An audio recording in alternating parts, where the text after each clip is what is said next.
ओम शांति। सभी भाई बहनों को दीपोत्सव की बहुत बहुत हार्दिक शुभकामनाएं। हमारा भारत त्योहारों का देश है और इसीलिए साल भर में समय प्रति समय अनेक त्योहार मनाए जाते हैं। ये त्योहार मनुष्य के अंदर नई चेतना का संचार करता है, उन्हें ऊर्जावान बना देता है और कोई न कोई रूप से नई जागृति उनके अंदर प्रज्वलित करता है। अनेक त्योहारों में विशेष त्योहार माना जाता है दीपावली का त्योहार। ये दीपावली का त्योहार इसीलिए विशेष माना जाता है क्योंकि दीपावली जब आती है तो छोटे बच्चे से लेकर बड़े बुजुर्ग तक हर एक के अंदर एक ऐसा उमंग, उत्साह और खुशी की लहर व्याप्त हो जाती है क्योंकि दीपावली अकेली नहीं आती है। दीपावली के साथ साथ 5 त्योहार और भी जुड़ जाते हैं जिससे चारों ओर एक ऐसा माहौल बन जाता है जिससे व्यक्ति के जीवन के अंदर खुशियां ही खुशियां महसूस होने लगती है। इसका आरंभ वास्तव में अगर देखा जाए तो नवरात्र से ही आरंभ हो जाता है। नवरात्र अर्थात शक्तियों का त्योहार कि जब शिव शक्तियां आत्माओं में नई शक्ति का संचार कर देती और उसी शक्ति के आधार पर रावण के ऊपर संपूर्ण विजय प्राप्त कर सकते हैं और अंधकार से प्रकाश की ओर जाने का ये त्योहार है। बचपन में ये गीत जरूर हम गाते रहते थे, हे प्रभु अंधकार से हमें प्रकाश की ओर ले चलो, असत्य से हमें सत्य की ओर ले चलो और मृत्यु से हमें अमरत्व की ओर ले चलो। दीपावली में यही प्रत्यक्ष होता है कि अंधकार से प्रकाश की ओर दीपावली अमावस्या पर आती है जब चारों ओर इतना अंधकार छाया होता है, परंतु एक नई उम्मीद, आशा की किरण होती है कि अब हमें प्रकाश की ओर जाना है। और ये प्रकाश कोई स्थूल प्रकाश की बात नहीं है, यह प्रकाश अध्यात्म जागृति का प्रकाश है जिससे आत्मिक ज्योत हमारी प्रज्वलित हो जाती है और उसी से यह त्योहार आरंभ हो जाता है। असत्य से सत्य की ओर, क्योंकि अंधकार है ही असत्यता का और प्रकाश है सत्यता का। तो सत्यता को जीवन के अंदर धारण करने की बात है। आत्मा को कहा ही जाता है, आत्मा का वास्तविक स्वरूप सत्य स्वरूप है और इसीलिए आत्मा को कहा गया आत्मा सत्य चित आनंद स्वरूप है। उसका सत्य स्वरूप, उसकी चैतन्यता की अभिव्यक्ति आनंद से होती है और तभी कहा मृत्यु से अमरत्व की ओर। जब जीवन के अंदर आध्यात्मिक ज्ञान का प्रकाश आता है, सत्यता का संचार होने लगता है, आनंद की अनुभूति होती है, तब व्यक्ति भले शारीरिक मृत्यु उसकी भले आए लेकिन आत्मा अमरत्व को प्राप्त कर लेती है। अर्थात उस सतयुगी दुनिया में जाने की पात्र बन जाती है। यह त्योहार आरंभ होता है धनतेरस से, और इसीलिए दक्षिण भारत में अगर देखा जाए तो धन्वंतरी त्रयोदशी कहा जाता है। धन्वंतरी यानी स्वास्थ्य के साथ जुड़ा हुआ। व्यक्ति अपने जीवन के अंदर आज इतना हेल्थ कॉन्शियस हो गया है, स्वास्थ्य को लेकर इतना जागरूक हो गया है। आवश्यकता है कि अभी शीतकाल के समय हम विशेष अपने स्वास्थ्य के विषय में जागृत रहे, और क्या करना चाहिए क्या नहीं करना चाहिए, ताकि हमारा स्वास्थ्य ठीक रहे। नॉर्थ में, उत्तर भारत में अगर देखा जाए तो इसी को ही धन त्रयोदशी कहा गया, अर्थात धनतेरस कहते हैं, कि जब धन का आवाहन करते हैं। यह दीपावली वास्तव में हमें जीवन के लिए अनेक पुरुषार्थ किस तरह से करना है उसकी ओर संकेत करती है।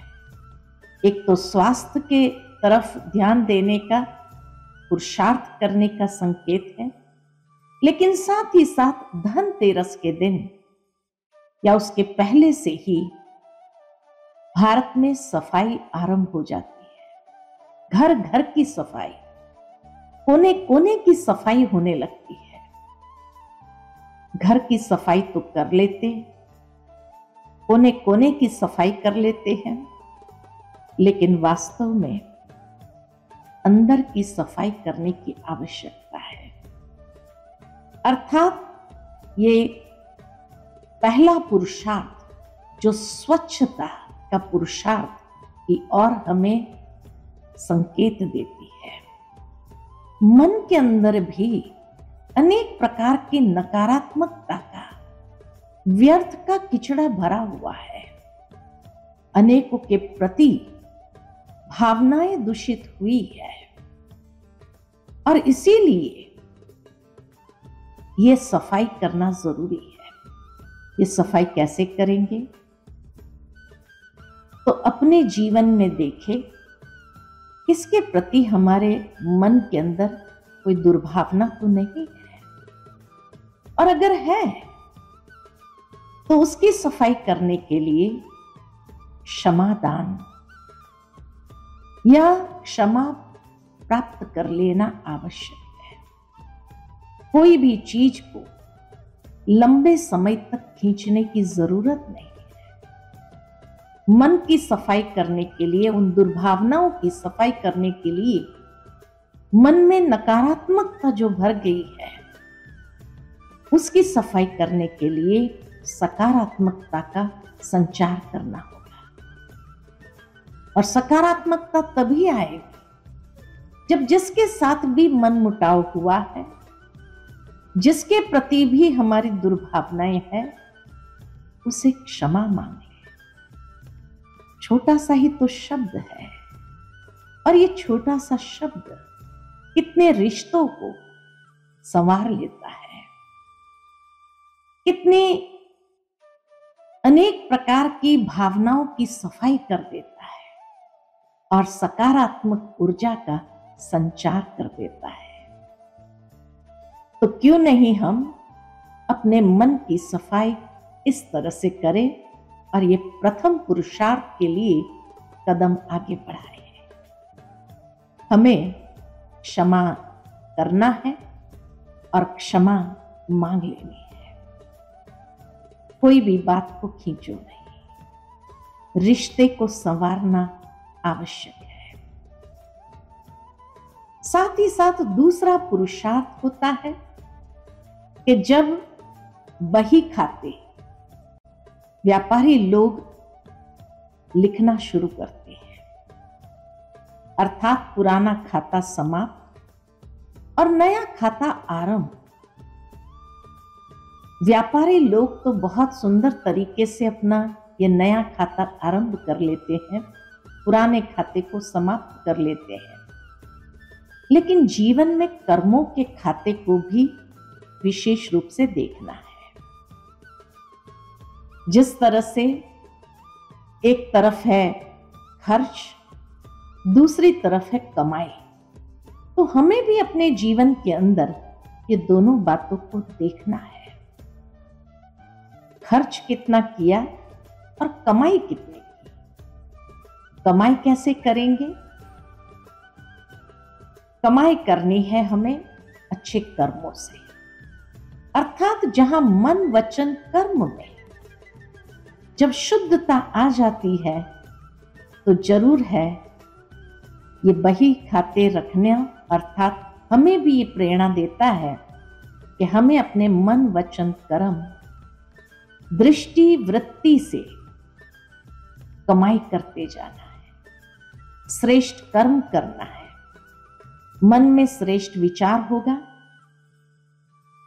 वाणी में श्रेष्ठ वचन होंगे, शुभ वचन होंगे, कर्म के अंदर श्रेष्ठता होगी, उतनी हमारी कमाई होती जाएगी। मन के अंदर शुभ भावना, शुभ कामना को समाये रखना है। दूसरों के प्रति दुआएं देना, दुआएं लेना है।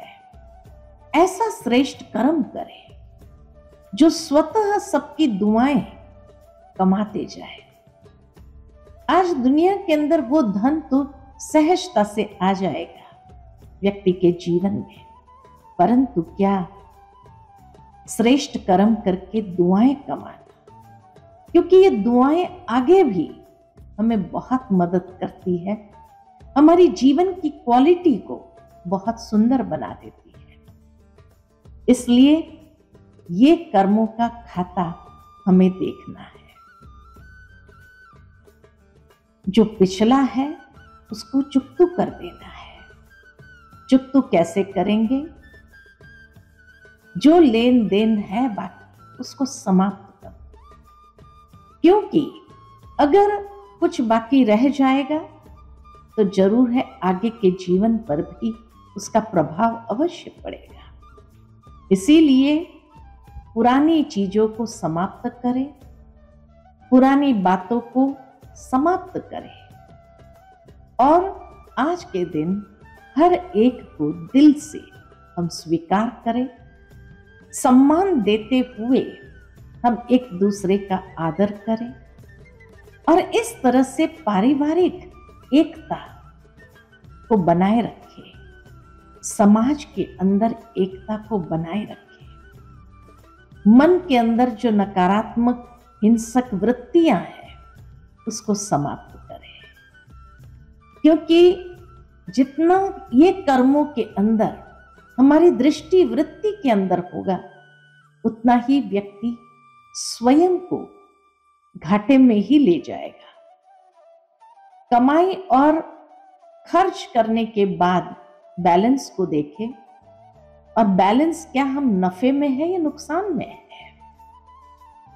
व्यापारी लोग अक्सर नफा चाहते हैं, तो जीवन के इस व्यापार में भी हमें अपने आप को देखना है कि हम नफे में हैं या नुकसान में जा रहे हैं।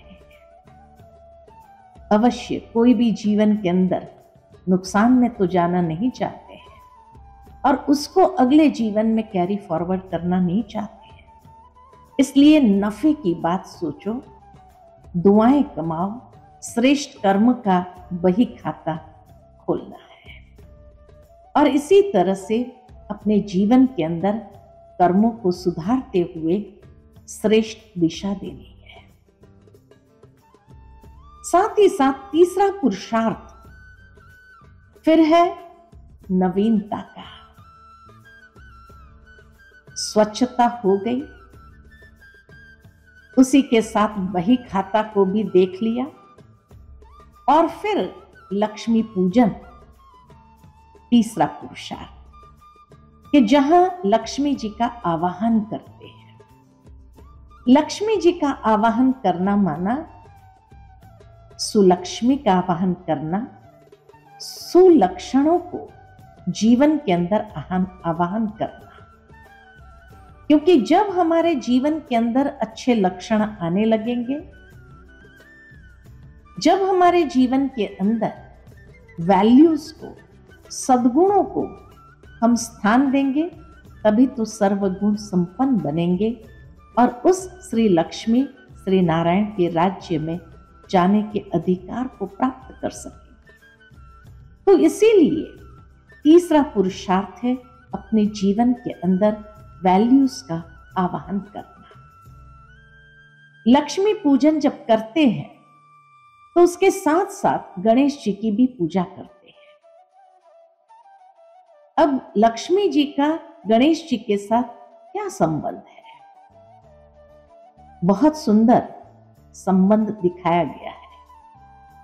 संबंध यही है कि लक्ष्मी जी का तो आवाहन कर लेते हैं, अर्थात धन का आवाहन कर लेते हैं, लेकिन गणेश जी को कहा जाता है बुद्धि का देवता,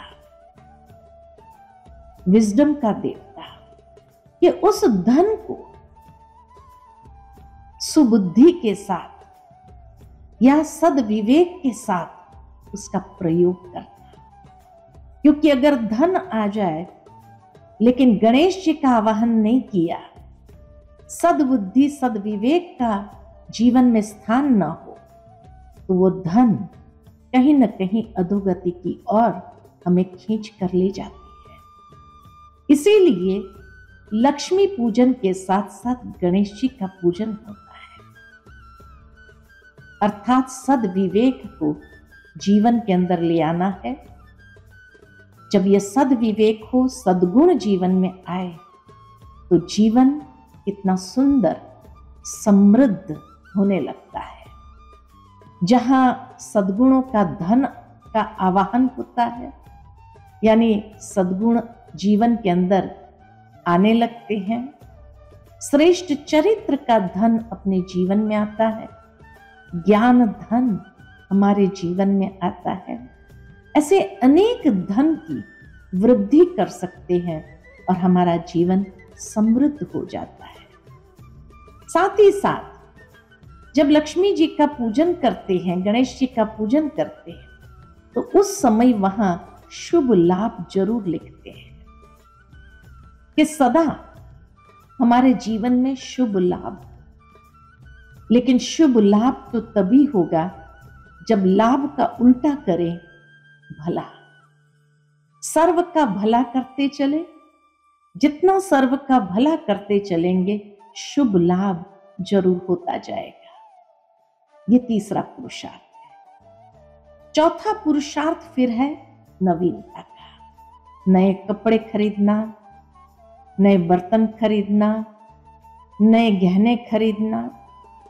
भावार्थ यही कि जीवन को सजाना है नवीनता से, नवीन विचारों से सजाएं, नवीन गहने गुणों के उससे सजाएं अपने जीवन को। नवीनता का पुरुषार्थ। जब भी किसी से पूछते हैं कैसे चल रहा है, तो अक्सर लोग ये कहते हैं बस वही घिसी पिटी जीवन चल रही है, खुशी उमंग उत्साह नवीनता नहीं महसूस होती है। तो दीपावली हमें ये स्मृति जागृत कराती है कि हर वक्त हमारे मन के अंदर नए विचार का संचार होता रहे।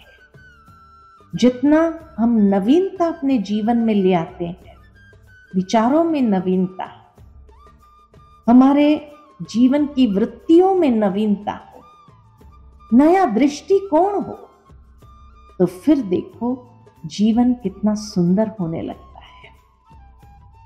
पांचवा पुरुषार्थ है फिर कि जहां मिठाई बांटते हैं, और मिठाई बांटना माना मधुरता की मिठाई सबको खिलानी है। ये पांचवा पुरुषार्थ है जहां संबंधों में मधुरता हो, जहां संबंधों में सुसंवादिता हो।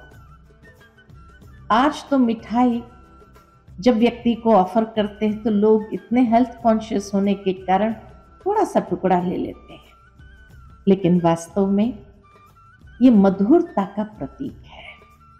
मुख मीठा कराना, ऐसे वचन बोलिए जिससे सबका मुख मीठा हो जाए, जिससे सबको खुशी मिले, आनंद मिले।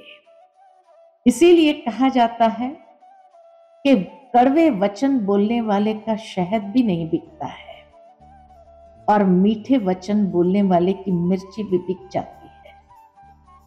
भावार्थ यही कि ये मधुरता पूर्ण व्यवहार हमारे जीवन के अंदर बहुत आवश्यक है, विशेषकर इस समय में सबके साथ मधुरतापूर्ण व्यवहार हो, अर्थात व्यावहारिक कुशलता जीवन के अंदर लाना आवश्यक है। तो एक दो को दिल खुश करने वाली दिल खुश मिठाई जरूर खिलाए और इस तरह से व्यावहारिक कुशलता अपने जीवन में लाए। फिर छठा पुरुषार्थ है व्यक्ति के जीवन के अंदर कि जो भी बुराई है उसके ऊपर संपूर्ण विजय प्राप्त करना, अर्थात जीवन के अंदर कोई भी बुराइयों को आने का मार्जिन न दे, ऐसे अपनी जीवन बनाए। कमजोरियों को महत्व न दो, आलस अलबेलेपन को स्थान न दो, लेकिन जीवन के अंदर नई ऊर्जा के साथ उस जीवन को बिताए। नरकासुर का विनाश करके जीवन के अंदर सौंदर्य को अपनाना है, अर्थात स्वयं को इस बुराइयों से मुक्त करना। ये बुरी आदतों से, बुरे लोगों से, बुरे व्यसनों से स्वयं को मुक्त करें, यही पुरुषार्थ हमें करना है। और उसके लिए जब तक कुछ अच्छा अपनाएंगे नहीं, तब तक ये बुराइयों से मुक्ति कैसे होगी। फिर दीप जलाना, दीपावली अर्थात दीपमाला, उसमें भी एक बड़ा दीपक होता है जिसको दीपराज कहते हैं और बाकी सारे दिए जल जाते हैं उस दीपराज से और सारे संसार के अंदर उजाला, प्रकाश, रोशनी, चेतना प्रवाहित होने लगती है। भावार्थ यही कि हमें भी अपने जीवन के अंदर परमात्मा जो निरंतर जागती ज्योत है, दिव्य ज्योति स्वरूप है, उस दिव्य ज्योति स्वरूप परमात्मा को याद करते हुए आत्मिक ज्योत को प्रज्वलित करना है। और जैसे ही आत्मिक ज्योत हमारी प्रज्वलित होती है तो चारों ओर खुशी का माहौल फैलने लगता है। आगे का पुरुषार्थ है गोवर्धन पूजा। दीपराज ने दीपमाला को बना दिया, हर एक ज्योति को प्रज्वलित कर दिया, लेकिन उसके साथ साथ फिर गोवर्धन पूजा, और कहा जाता है पशुओं की भी पूजा करते हैं इस दिन पर। गोवर्धन पूजा का मतलब है कि प्रकृति को दूषित जो इंसान ने किया है उसको सुरक्षित करना, आज प्रकृति के प्रति भी संवेदनशील होना, क्योंकि यह प्रकृति है तो हमारा जीवन है। प्रकृति अगर नष्ट हो गई या प्रकृति असंतुलित हो गई तो मनुष्य जीवन भी नष्ट हो जाएगा। इसीलिए दिवाली का ये त्योहार हमें ये पुरुषार्थ भी बताता है कि हमें हर समय प्रति समय वृक्षारोपण करना है, प्रकृति का सम्मान करना है, प्रकृति का दोहन नहीं करना है, प्रकृति को भी सुरक्षित रखना है। वृक्ष कटते जाते हैं लेकिन कम से कम हम वृक्ष लगाते भी जाएं। साथ ही साथ पशुओं का भी सम्मान करना है। आज पशुओं का भी कितना शोषण हो रहा है। मनुष्य की अपने लोभ वृत्ति के कारण पशुओं का शोषण होता है।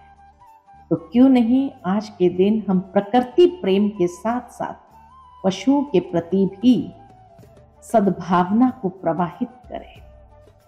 और अंतिम पुरुषार्थ फिर भैया दूज आता है, अर्थात सबकी ज्योति जब जग जाती है तो एक वसुधैव कुटुंबकम की भावना को हम जागृत करें। भाई भाई की वृत्ति, भाई भाई की दृष्टि के साथ, भाई भाई की भावना के साथ एक दूसरे के साथ व्यवहार करें, क्योंकि ऐसा जब सद्भावना हमारे भीतर जागृत होगी सर्व के प्रति, जब आत्मिक ज्योत जग जाती है तो भाई भाई की भावना प्रवाहित हो जाती है। आत्मा ज्योति स्वरूप है, परमात्मा सर्व का पिता है और हम सब विश्व की सर्व आत्मा एक परिवार है। World is a family. तो क्यों नहीं भाई भाई की ये वृत्ति को जागृत करके विश्व बंधुत्व की भावना को प्रवाहित करें। तो इसीलिए विभिन्न पुरुषार्थ, दीपावली का ये त्योहार हमें नई दिशा देता है, नए संदेश देता है कि पुरुषार्थ करें तो कैसे करें। दीपदान का भी विशेष महत्व है। अब दीपदान जब कहते हैं तो दीपक का दान करना का मतलब है दिया, दिया प्रज्वलित करना। कौन सा दिया प्रज्वलित करेंगे? एक दूसरे के प्रति सम्मान का दिया प्रज्वलित करें, खुशी का दिया प्रज्वलित करें, शुभ भावना शुभकामना का दिया प्रज्वलित करें और यही दिया प्रवाहित करें। दिया हमने, दिया का मतलब ही है देना। और इसीलिए क्या हमने एक दूसरे को दीपावली के शुभ दिन पर दिया? क्या दीपावली के शुभ दिन पर हमने सबको खुशी प्रदान की, शुभ भावना शुभकामना दिया? ऐसी दीपावली सबको बहुत बहुत मुबारक हो, मुबारक हो। सबके जीवन के अंदर सदा खुशी बनी रहे, उमंग उत्साह बना रहे। यही हमारी इस दीपोत्सव पर शुभ भावना शुभकामना है। इन्हीं शब्दों के साथ बहुत बहुत मुबारक। ओम शांति।